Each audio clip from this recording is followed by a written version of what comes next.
Mga kapatid, ito po ang part 3 ng misa kasama ang ating punong ministro. Salamat po. Yes. Bakit kailangan gumising? Dahil ang patay ba ay natutulog? Ang patay ba ay tulad sa natutulog?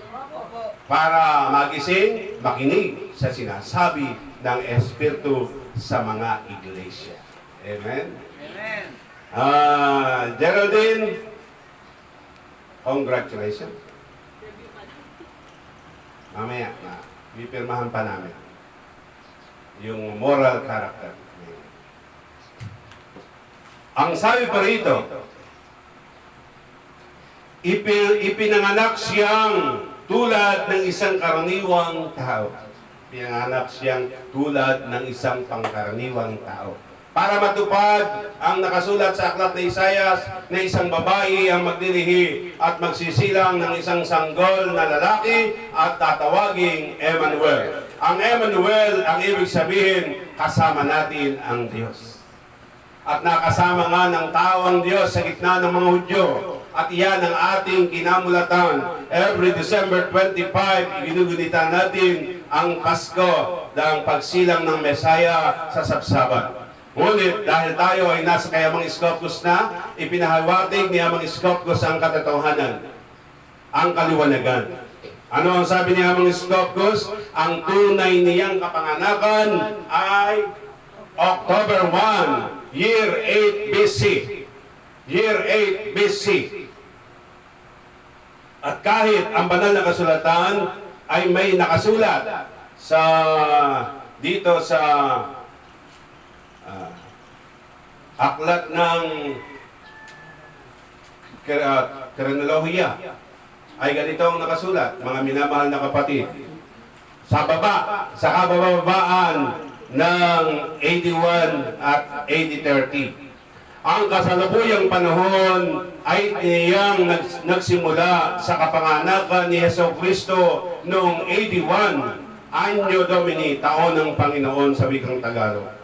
Nang tumagal, natuklasang maaga ng ilang taon ang orihinal na kalkulasyon, kaya ang kapanganakan ni Kristo ay naganap marahil noong 6 BC.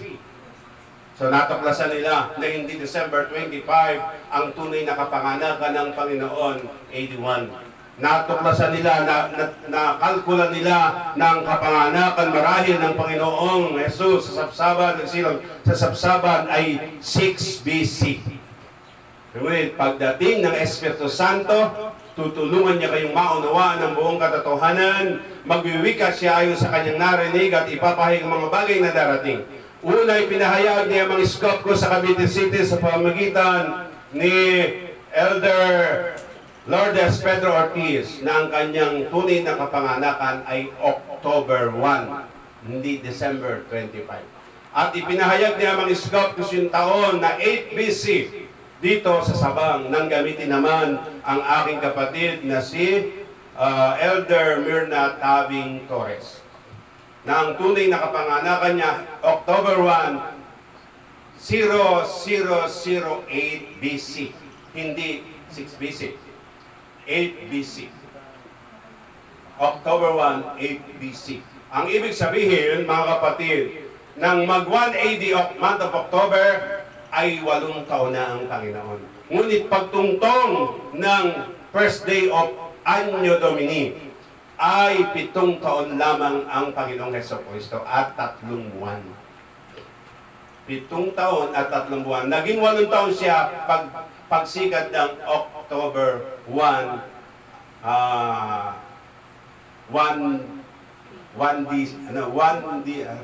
AD. Doon lang siya naging 8 taon. Amen? Amen. Kaya maintindihan, bakit natin ito naunawaan? Pagdating ng Espiritu Santo, tutulungan niya kayong maunawaan ng buong katotohanan, magwiwika siya ayon sa kanyang narinig at ipapahayag ang mga bagay na darating. Nakasulat sa aklat ng Juan, chapter 16, verse 13. Pagdating ng Espiritu Santo, tutulungan niya kayong maunawaan ang buong katotohanan. Magwiwika siya ayon sa kanyang narinig at ipapahayag ang mga bagay na darating. Amen. Balik tayo mga kapatid sa aklat ng Pilipos, chapter 2, verse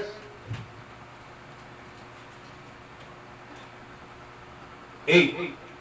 Siya'y nagpakababa at naging masunurin hanggang kamatayan, o hanggang kamatayan sa krus. Kayo, hanggang kailan kayo maging masunurin?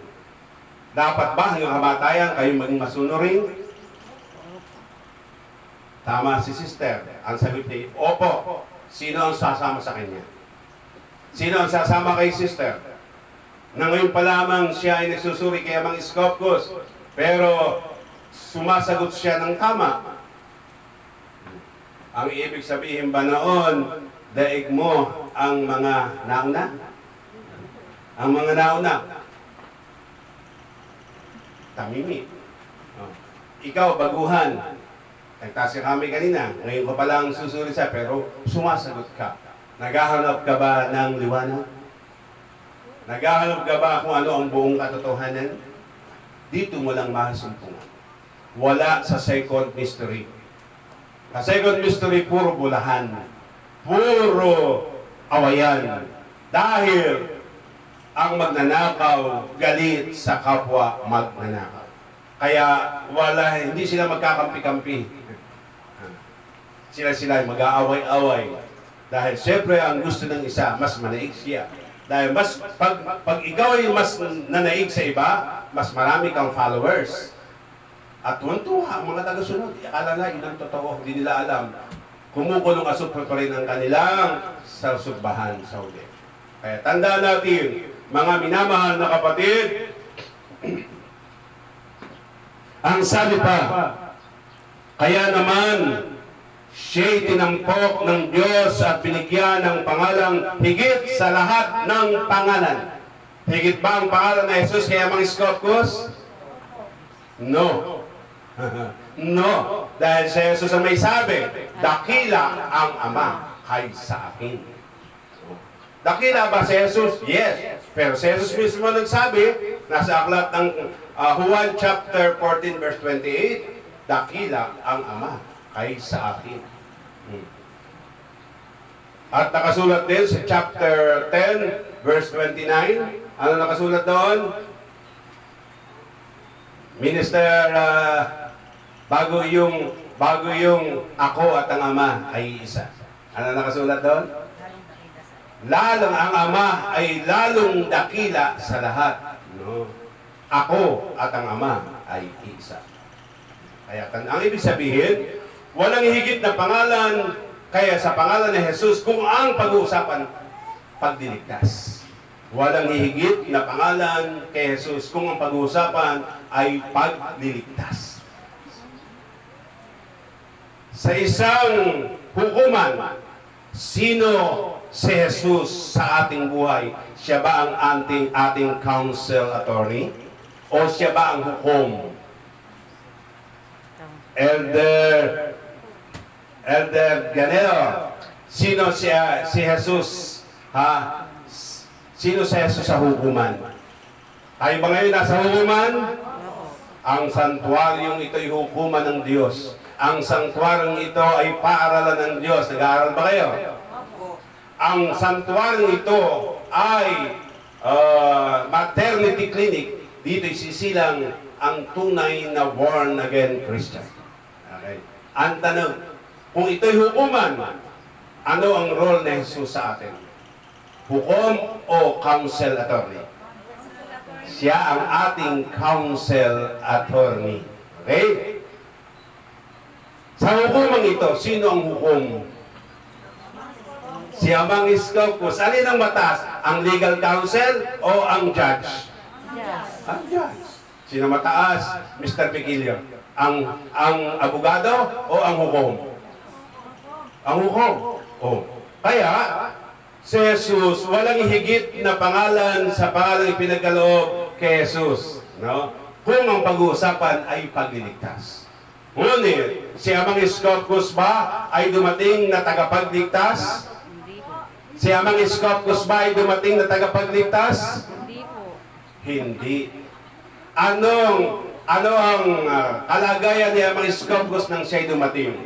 mula pa ng Pebrero 1, 1966, ano ang tungkulin na sa atin ni Amang Scopus? Ano ang tungkulin? Sister?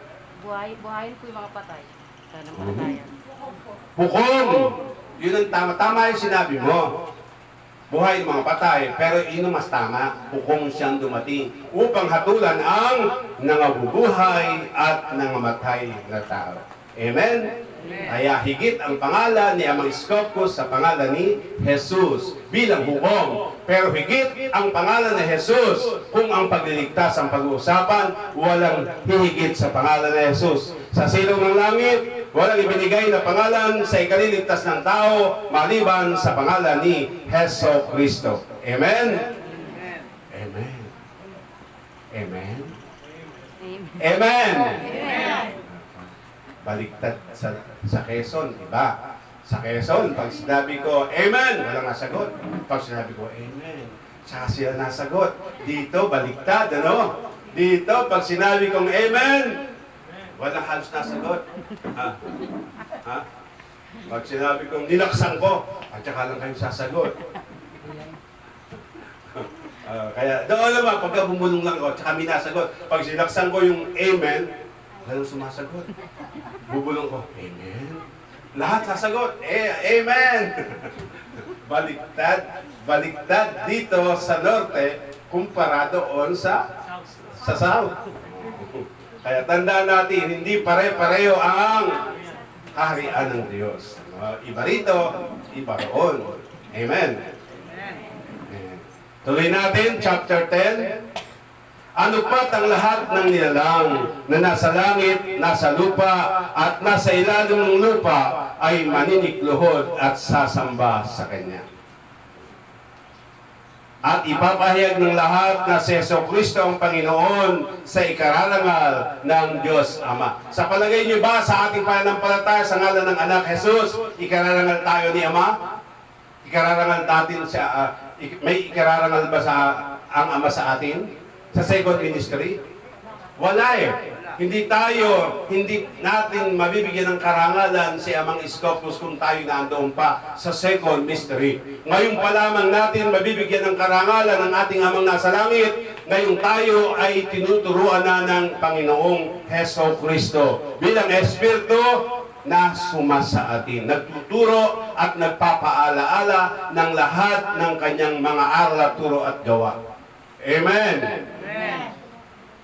At ipapahayag ng lahat na si Jesucristo ang Panginoon sa ikararangal ng Diyos Ama. Ngayon ba, pinapahayag pa rin natin ang pangalan ni Jesus? Ngayon ba, pinapahayag pa rin natin ang pangalan ni Jesus? Yes! Hindi pwedeng mawala ang pangalan ni Jesus. Ang nagsasabing hindi na kailangan ang pangalan ni Jesus ay kasama na rin sa bulaan. Dahil sa sino ng langit, walang ibinigay na pangalan sa ikaliligtas ng tao maliban sa pangalan ni Heso Kristo. At kung tatawagin natin ang Panginoon bilang ating Panginoong Jesus, panganay na kapatid, hindi ikararangal ng Ama. Dahil iba ang ating sinusunod, hindi ang Panginoon, kundi ang turo lamang ng tao. Ngunit, ngayon, sa ating pagsamba sa Espiritu at Katotohanan, hindi man pangalan ni Jesus ang ating binabanggit, kundi ang pangalan na ng Espiritu Santo, 3 ulit hanggang 7 ulit, Amang Scopus, Amang Scopus, Amang Scopus. Yun ang ating pagsamba sa Espiritu at Katotohanan. Ngunit, para tayo mapaging ganap natin ang ating pananampalataya sa Espiritu at Katotohanan, kinakailangan sumunod tayo kay Heso Kristo. At para tayo makasunod kay Heso Kristo, ay sundin natin ang batas panglingis. Dahil ito ang halimbawa na iniwan ni Heso Kristo. Taas ang kamay ng mga may kapalaluan. Taas ang kamay ng may kataasan at ayaw patalo. Taas ang kamay ng may kaharutan. Taas ang kamay ng may karamutan.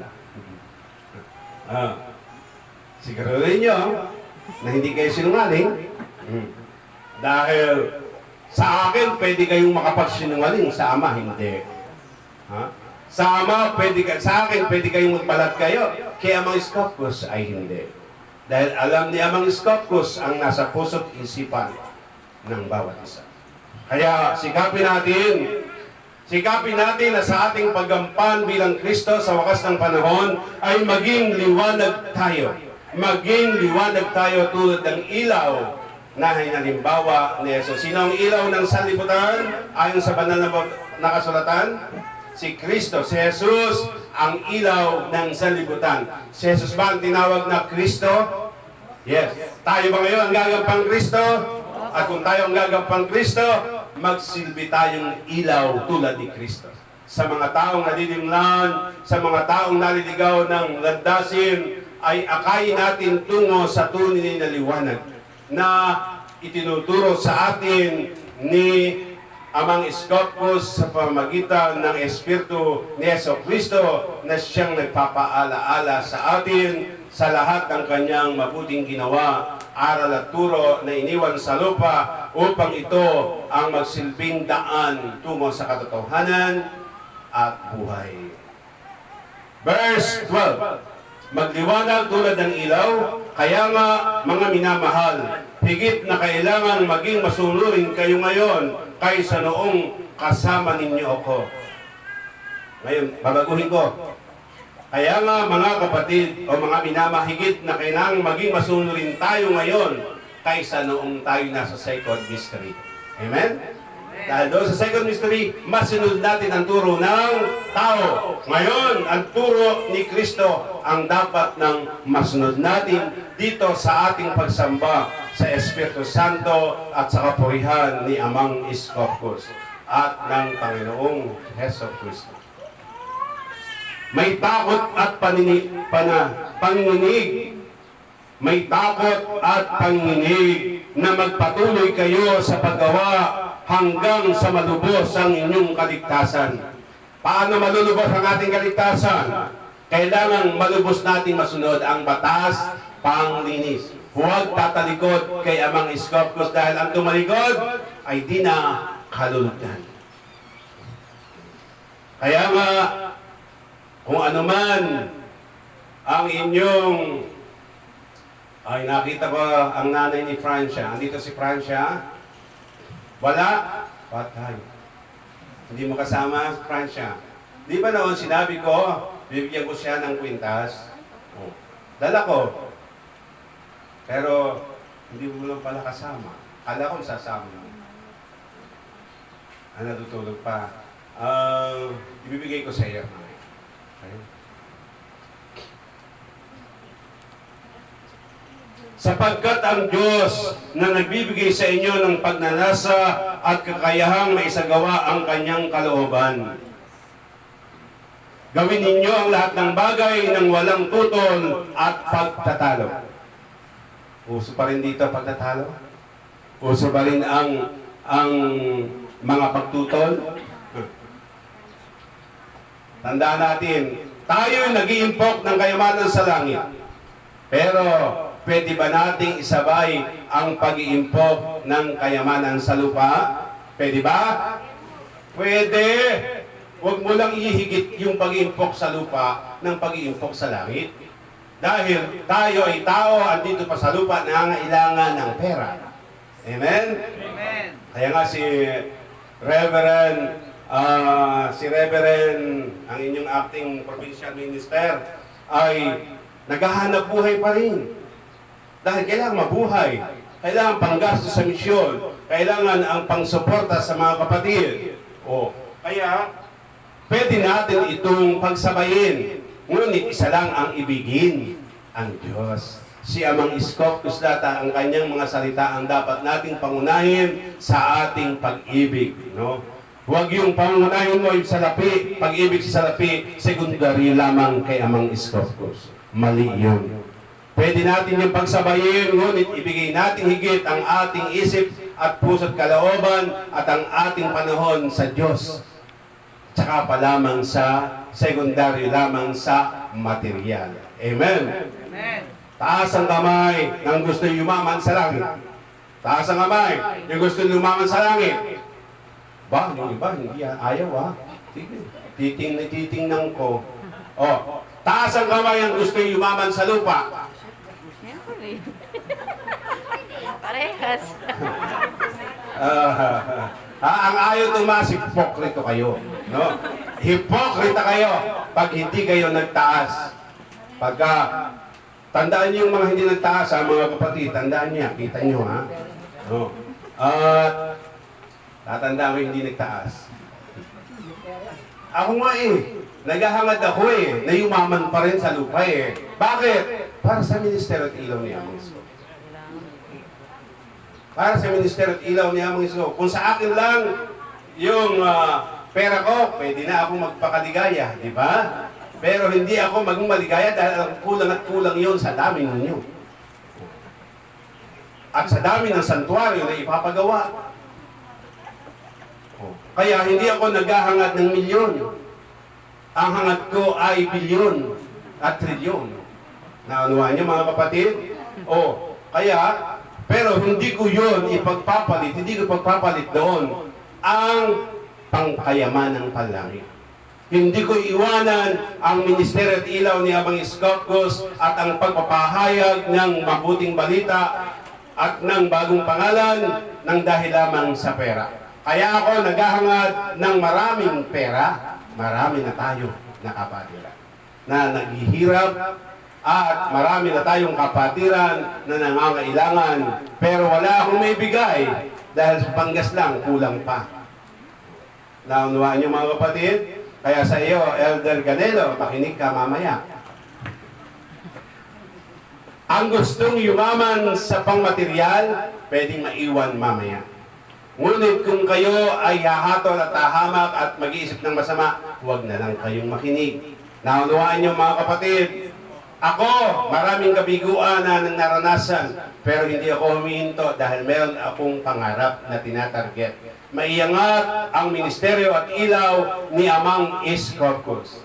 Ngayon, kung ayaw nyo sumama sa akin, ang ibig sabihin, hindi kayong kasintega ko. So, umuwi ka na patapos ang misa. At matapos ang misa, meron kaming ipapaliwanag sa inyo.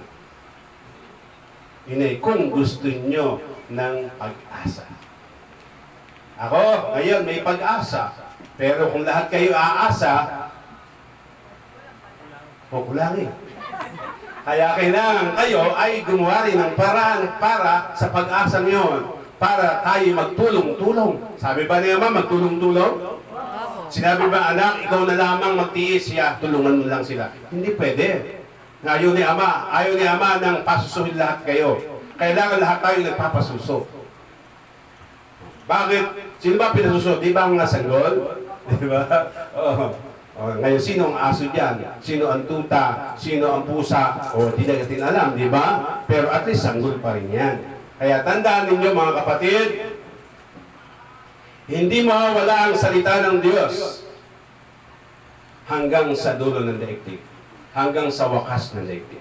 Mananatili ito at maging buhay sa mga nananampalataya. Meron namamatay ang pananampalataya dahil sa pera. Huwag na huwag niyo ipagpapalit ang inyong pananampalataya dahil sa pera. Nakita ko na ang marami nawala dahil nabigo sa pera. Amen. Amen. Pero yung mga matatag na talaga, kahit ano man nangyari, matlalo silang tumibay kay Amang Iskopkos. Kaya, huwag nating gagawin ang kahinaan ng iba. Ang gawin ninyong ehemplo, yung kalakasan na inyong nakita sa mga malakas ang pananampalataya. Si kapatid na Maria Victoria, nakarating siya noong May 1. Nakarating siya noong May 1. Kung wala siyang sasakyan, makakarating ba si Elder Comal? Hindi. Walang makakarating. Pero sa awat habag ni Amang Iskopkos, dahil sa sasakyan ni Sister Maria Victoria, nakarating ng puslit. Kahit pumuslit sa inyo, ay nakarating naman ang apat kayo. 5 sila na nakarating. Si Telma, Libiran, Elder Comal, si Rubio, at saka yung isa pa, si Agnes, at saka si Maria Victoria. 5 sila. Hindi kayo nagalit? Hindi po. Iniwan kayo? Hindi kayo nagalit? Sumaya nga po. Nagulat lang. May nakarating na malulos. Kasama ng gulat, galit? Ay, Hindi po, sumaya po.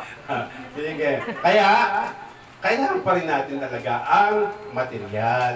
Dahil hindi naman kayo pwedeng maglakad mula rito hanggang Cavite. So we need financial support para sa ating misyon na pangkalangitan. Ay kailangan pa rin natin ang material. Amen?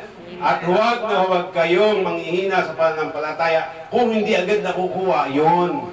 Maraming pagsubok si Amang Iskopos. Kaya maging ilaw tayo ng mahihina. Para ang mahihina at madaling manghina dahil sa material ay lumakas unti-unti. Gawin niyo ang lahat ng bagay ng walang tutol at pagtatalo upang kayo'y maging ulirang mga anak ng Diyos, malinis at walang kapintasan sa gitna ng mga taong liko at masasama. Sa gayon, magsisilbi kayong ilaw sa kanila tulad ng talang nagniningning sa kalangitan. Sino ang may sabi nasa aklat ng Apocalypse chapter 22? Si Jesus ang ilaw ng ang maliwanag na tala sa umaga. Si Jesus ang maliwanag na tala sa umaga. Samantalang inihatid ninyo sa kanila ang balita ng kaligtasan, pagdating ni Kristo ay may pagmamalaki kayo. May pagmamalaki ko kayo sapagkat hindi nawalan ng kabuluhan ang aking pagpapagal. Ikinagagalak ko at hinahatian ko kayo ng aking kagalakan kung ang dugo ko man ay maging handog bilang kaganapan ng paglilingkod ng inyong pananampalataya sa Diyos. Kung magkagayon, dapat din kayong magalak at hatian niyo ako ng inyong kagalakan. Hindi lang ako ang maghahatid sa inyo ng kagalakan. Kayo man, hatiran niyo ako ng kagalakan. Pero kung ako ay mabigo, ako'y lalaitin niyo. Hindi kagalakan ang ibinibigay niyo sa akin. Ang pinaparating sa kundi panghihina. Kaya ko lang kayo ba kasama kung ako'y magtagumpay? At kung ako'y mabigo, hindi ko na kayo kasama? Kasama pa rin.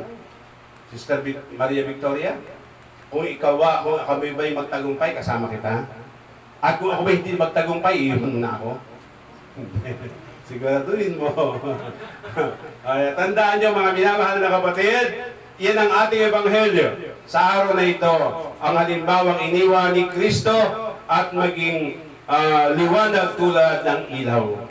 Magliwanag tulad ng ilaw at tayo ngayon ay katulad ni Kristo Jesus sapagkat tayo ngayon na sumasamba sa Espiritu at katotohanan ang gagampang Kristo sa wakas ng panahon ito. Taas ang kamay ng mga baguhan. Yung mga baguhan, isa. Sino pa? Dalawa. Sa likod. Walang baguhan po dyan. Saan? Taga rito ka rin, sister? Sa palibot? Sa lahat, gusto ko ipaunawa sa inyo na ito lamang ang sekta. Dito lamang sa sektang ito, sisilang ang tunay na born-again Christian. Hindi ang mga born-again Christian na nilalabag ang turo ng Panginoong Jesus, na nanghihingi ng ikapu, mga love offering, etc. at nilalait ang mga imahen sa malaking simbahan. Hindi yan kailanman magiging born-again Christian. Born-again Christian lamang sila ayon sa kanilang paniniwala. Ngunit sa tunay na kasulat, ang tunay na born-again ay ang sasamba sa Espiritu at katotohanan. At ang pagsamba sa Espiritu at katotohanan ay ang pagtanggap sa pangalan ng Espiritu Santo. kung paano tayo sumamba sa ngalan ng anak, ay tinanggap ang pangalan ni Jesus bilang ating Panginoon at tagapagligtas. Ngayon naman, ang pagsamba sa Espiritu at katotohanan ay pagtanggap sa pangalan ng Espiritu Santo at ang pagsunod sa Panginoong Jesucristo para mapaging ganap mo ang iyong paging born again Christian. Amen. Amen. Dito lamang tatatakan ang tunay na born again ay tatatakan sa noo at sa kamay. Sa pamamagitan ng langis sa pangalan ni Amang Iskopos. Yan ang tunay na born again Christian.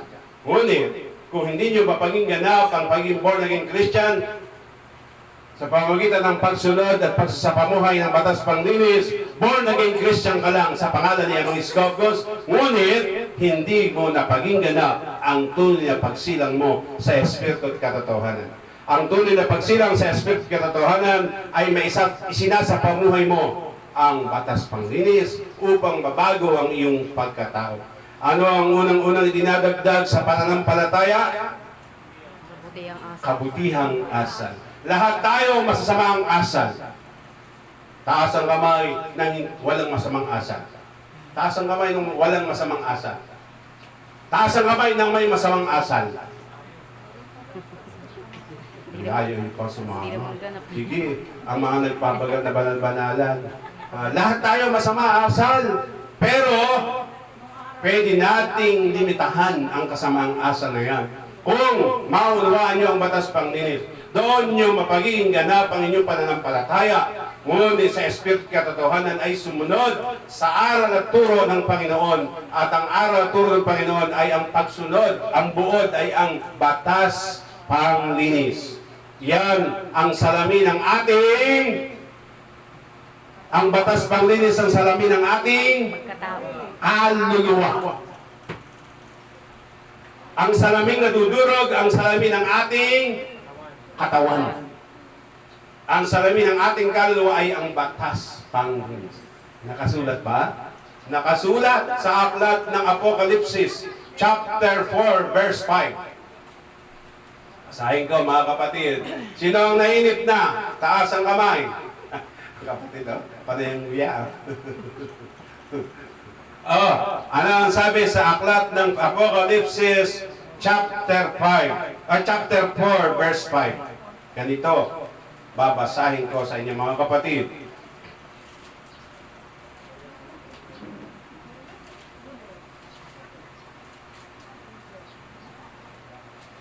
Ang sabi, mula sa trono ay gumuguhit ang kidlat, kasabay ng malakas na ugong at nakatutulig na kulog. Ang sabi sa Apokalipsis 10:3-4, may sinabi ang pitong kulog, at nang ito ay marinig ni John the Beloved, ay susulat na sana niya. Ngunit narinig niya ang tinig mula sa langit na nagsabi, ilihim mo ang sinabi ng pitong kulog. Huwag mong isulat. Ano ang sinabi ng pitong kulog na hindi ipinasulat sa Revelation book? Ano ang sinabi ng pitong kulog? Elder Talastas, Sister Talastas. Ang Iskopos, Sodonai, Kyria, Omnipotente, Patri, Tisay, Yuteya, Sodom. Bakit natin nalaman? Pagdating ng Espiritu Santo, tutulungan niya kayong maunawaan ang buong katotohanan, magwiwika siya ayon sa kanyang narinig at ipapahayag ang mga bagay na darating. Kaya ang binasa ko rito sa chapter 4 verse 5, unang pangungusap. Mula sa trono ay gumuguhit ang kidlat, kasabay ng malalakas na ugong at nakatutulig na kulog. Ang tinutukoy dito ay ang bagong pangalan na sinabi ng pitong kulog na hindi pinasulat kay John the Beloved ng tinig mula sa langit, ilihim daw, huwag isulat. Ilihim mo ang sinabi ng pitong kulog, huwag mong isulat. Ang sabi pa, may pitong nagniningas na sulo sa harap ng trono. Ito ang pitong espiritu ng Diyos. Ayan. Ano ang tinutukoy dito? Ang trono ba tinutukoy ay ang dambana ng Diyos? Yes. Dambana ng Diyos. Ano yung 7 sulo? 7 espiritu ng Diyos. Ano yung 7 espiritu ng Diyos? Sister, yes? Dr. Sabat. 7 handog po. Ang 7 handog. Bakit tinasabing ito ang 7 espiritu ng Diyos? Sapagkat ang salita ay espiritu. Ilan ang espiritu ng Diyos? Isa lang. Sa tunay na kalikat, isa lang ang espiritu ng Diyos na sumasalahat. Dahil espiritu yan. Ang espiritu can travel faster than light. Faster than light. Kaya tandaan natin, ngunit ang espiritu ng 7 espiritu ng Diyos na tinutukoy na nasa trono ng Diyos ay ang 7 salita. Ang salita ay espiritu at ang 7 salita ng Diyos ay unawa, talino, pag-ibig, pagtitiis, takot sa Diyos, pangangaral, pananampalataya. Merong paliwanag yan sa 7 espiritu ng Diyos. Ngunit hindi ko sasabihin ngayon. Hahaba tayo. Gusto niyo bang matapos na? Gusto niyo bang matapos na ang aking kadaldalan? Elder Galelo? Hindi po. Hindi. Gusto mo talagang mapagod ako. Pawis na si Rebe. Pawis na nga si Rebe. Ang sabi pa, sa harap ng trono ay may tila dagat na salaming sinlinaw ng kristal. Ano yung tila dagat na salaming sinlinaw ng kristal? Ito yun, batas panglinis. Sabi niya mga Scopus, kung sa inyong tahanan ay may salamin para pagandahin, makita nyo ang kaanyuan ng inyong sarili, nakatawan, mukha, pagbibihis, ang inyo namang kaluluwa ay may salamin din para makilala nyo ang nasa kalooban ninyo, ang batas panglinis. Salamin ng ating kaluluwa. Walang nakakaalam niyan, kundi ang mga sugo ng Diyos. Dahil iyan ay matatalinghaga na walang makapagpapaunawa ng mga talinghagang iyan, kundi ang kinakasihan ng Espiritu Santo. Lahat ba ng may dalang Biblia ay kinakasihan ng Diyos? Sumagot kayo? Hindi. Hindi lahat ng nagdadala ng Biblia ay kinakasihan ng Diyos. Malalaman niyo yan sa kanilang mga gawa. Ang gawa na hindi nananatili sa aral at turo ni Kristo, kundi ay nagdaragdag dito, ay hindi pinapanahanan ng Diyos. Hindi sinasamahan ng Diyos o hindi kasama ang Diyos. Amen? Kaya tandaan natin, yung mga humihingi ng ikapu o tithes, hindi yan kasama Diyos. Yung nangihingi ng mga bayad sa serbisyo, hindi kasama ang Diyos. Ginagamit lamang nila ang Diyos para makapangloko. Ginagamit lamang nila ang Diyos para makapanlinlang. Amen? Wala ako tinutukoy. Sinasabi ko lang nasa kasulatan. Hindi ko sinasabing sila. Hindi ko sinasabing kayo. Ang sinasabi ko lang, sa gawa makikilala ang mga bulaang propeta. Mateo chapter 7, sa gawa makikilala.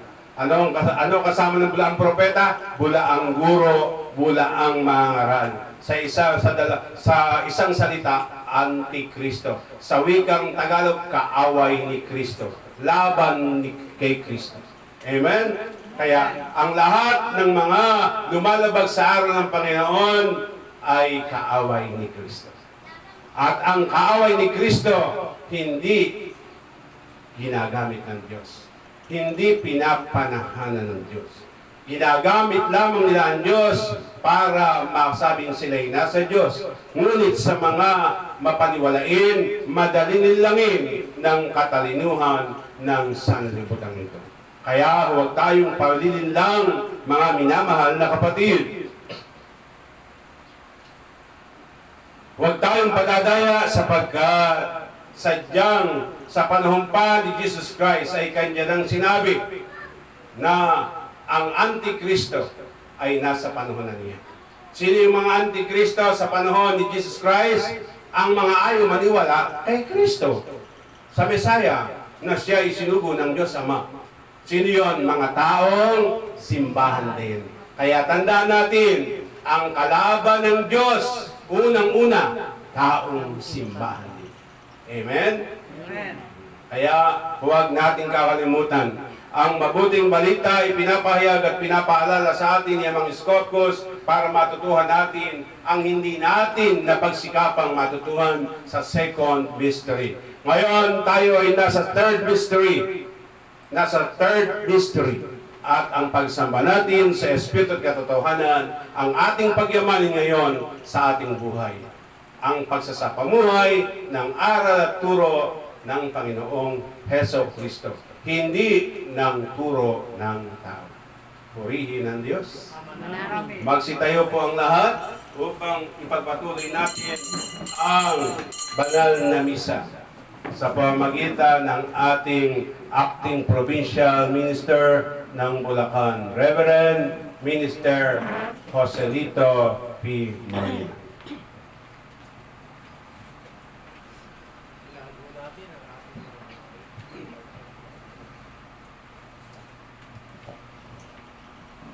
Credo in Deum, Patrem omnipotentem, Creatorem Caeli et terrae, Credo in Jesum Christum, Filium Eos unicum, Dominum nostrum, Filium Eos unicum, Dominum nostrum, qui conceptus est de Spiritus Sanctus, natus ex Maria Virgine, passus ab Pontio Pilatus, crucifixus, mortus, et sepultus, descendit ad imperus, tertia di resurrexit a mortuis, ascendit ad cielos, sedet ad dexteram Dei Patris omnipotentis, indeventurus, es judicare vivos et mortus, credo et Spiritum Sanctum, sanctam ecclesiam catholicam, sanctorum communionem, remissionem peccatorum, carnis resurrectionem, vitam aeternam.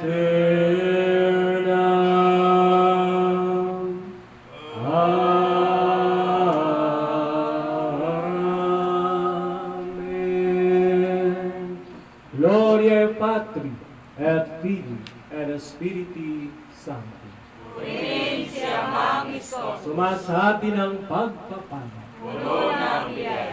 Ang Panginoong Yesus, nung gabing siya'y ipinagranyo, sa banal na bagay dumampot ng tinapay, nagpasalamat at pinagpirato sa ito at sinabi, ito ang aking katawan na naging dahilan upang ipagpakasakit sa krus ang isang buhay. Ang sinumang tumanggap at kumalinga sa bawat bahagi nito ay tatanggapin at kakalingain din sa kaharian ni Amang Scotus.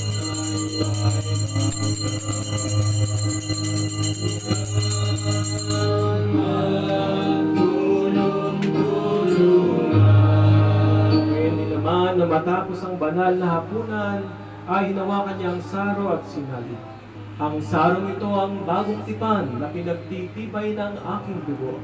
Ang sino mang makisal sa sarong ito ng hirap, sakit at pagtiis ay magkakamit ng buhay na walang hanggan.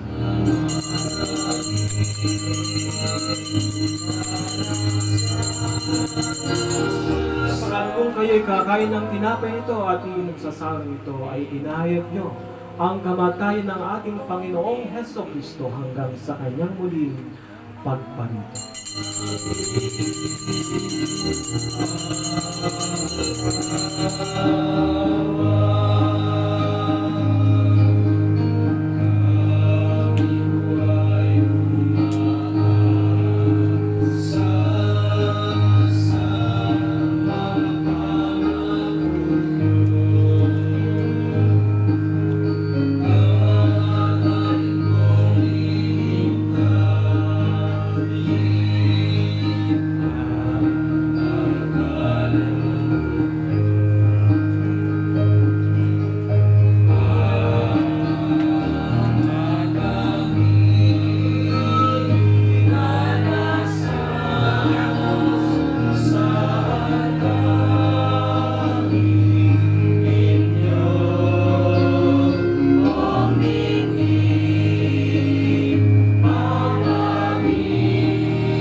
Sa uling panahon ito, at upang sa kanyang mga tinawagan ay kanyang masino kung sino magpapahayag sa kanyang bagong pangalan.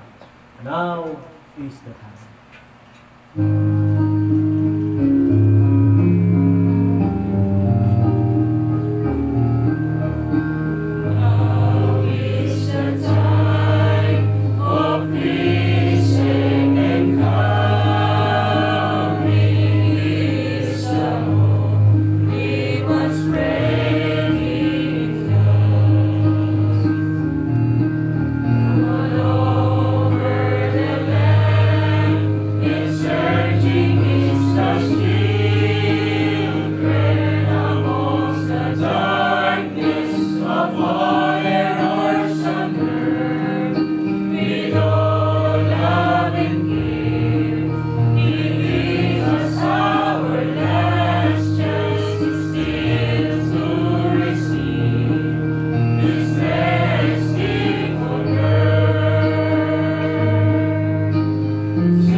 Revive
Iskopos. Papuri at pagdakila ay tanging sa iyo lamang aming iniaalay. Buhay na Diyos, amang banal ng sangkatauhan at santinakpan. Pinasasalamatan ka po namin sa wagas mong pagmamahal na patuloy na sa amin ay iyong ibinibigay. Mga pagkakasala ay iyong pinatawad. Kami ay nagsisikap na makatupad. Sa kapurihan ni Jesucristo aming Panginoon at sa kapurihan din ng iyong banal na pangalan, Iskopos kalinis-linisan ngayon at magpa sa walang hanggan. Amen. Kay Amang Iskopos.